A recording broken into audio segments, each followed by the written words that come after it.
Because, I mean, part of the questions people are asking is, who ordered shootings at that point? Because now videos, several clips have emerged. Yes, we know there are panels being set up to look into those things, but they consistently keep reminding the nation the CNC has a huge role.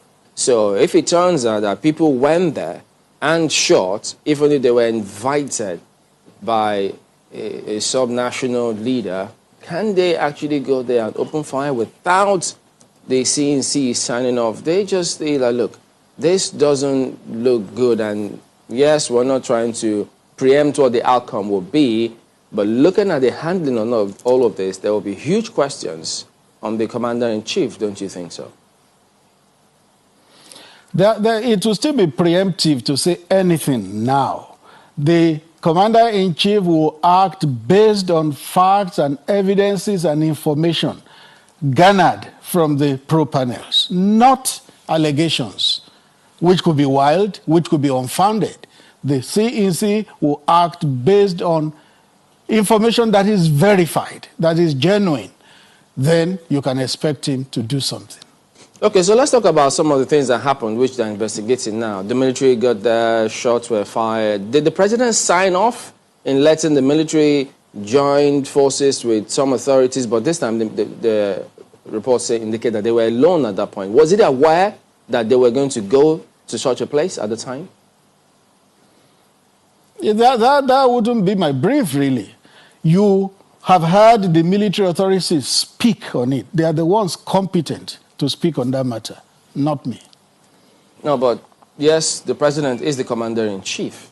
So the military cannot unilaterally take any action without the president's clearance, can they?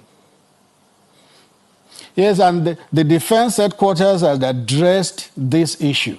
It would just be proper if you will take it up with a defense spokesman, because that's outside my brief, and I'll be pontificating if I say anything on it. Okay, because, I mean, we thought as presidential spokesperson, you will have information on almost anything, that we can always ask. Yes, I speak on what the president himself is aware of. It's in his custody, and he has made available to us that work with him. I don't speak on what has not been available to the president. Okay, because, well, I'm a little confused. Is it that he's not aware of what? Of this, or he hasn't made it available to you? You are setting a trap there, and I won't fall into it. No, you are preempting me now. Now you're the one preempting me. I'm not saying, I'm just asking a question. I'm just asking a question. You said we shouldn't preempt you, so don't do the same thing to us. It's just a question. No, a president is the commander-in-chief of the armed forces of the country.